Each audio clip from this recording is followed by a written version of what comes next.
Proposition contre proposition, projet contre projet. Et moi, j'ai voulu éclairer ce débat par une image. Et donc, nous avons été rechercher avec mon think tank à la Bibliothèque nationale une archive qui date de 1992. Et il y avait ce titre du Figaro, « Opposition, enfin un vrai programme ». Et je vous montre la photo, j'espère qu'elle est assez grande. On va la voir. C'était il y a 25 ans. Juste un peu plus haut, voilà. C'était il y a 25 ans. Donc, Opposition, Sarkozy, un vrai programme. Et vous reconnaissez Sarkozy, Juppé et Bayrou. Sur un programme, mais beaucoup plus libéral d'ailleurs, à l'époque, que le programme qu'il propose maintenant. Pensez notamment à la retraite à points, etc. Et donc, vous avez dans ces gens-là quelqu'un qui a été président de la République, quelqu'un qui a été Premier ministre, bon, puis quelqu'un qui s'est présenté, je ne sais plus 3 ou 4 fois à l'élection présidentielle.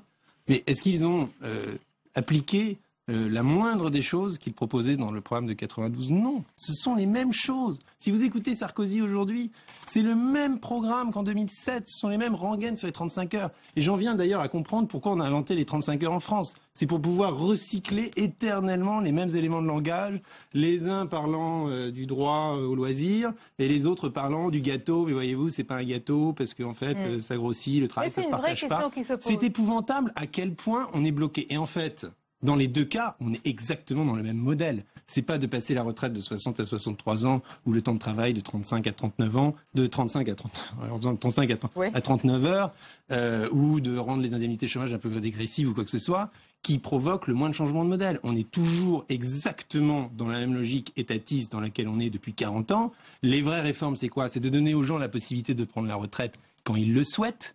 C'est de penser un monde du travail post-salarial, où on entre dans un monde où le salariat, c'est fini. Il va falloir créer de nouvelles choses, créer de nouvelles régulations. Donc, tous ces débats sont des débats qui ont leur âge. La révolution numérique que nous vivons est aussi forte que la révolution industrielle. Elle va tout mettre par terre.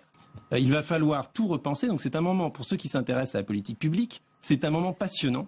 Il va falloir faire des grands choix stratégiques basés sur des philosophies de politique différentes.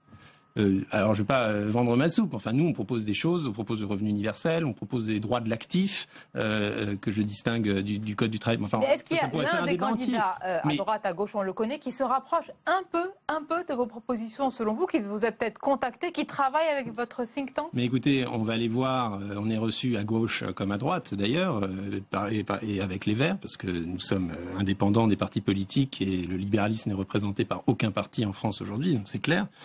Sur certains sujets, certains sont intéressés, regardent, grappillent ici ou là. Mais il n'y a personne qui représente, j'ai envie de dire, même si c'est un peu prétentieux, ma génération. C'est pas forcément une question d'âge. Il n'y a personne qui représente le nouveau monde dans ce débat politique, sauf à l'exception d'Emmanuel Macron.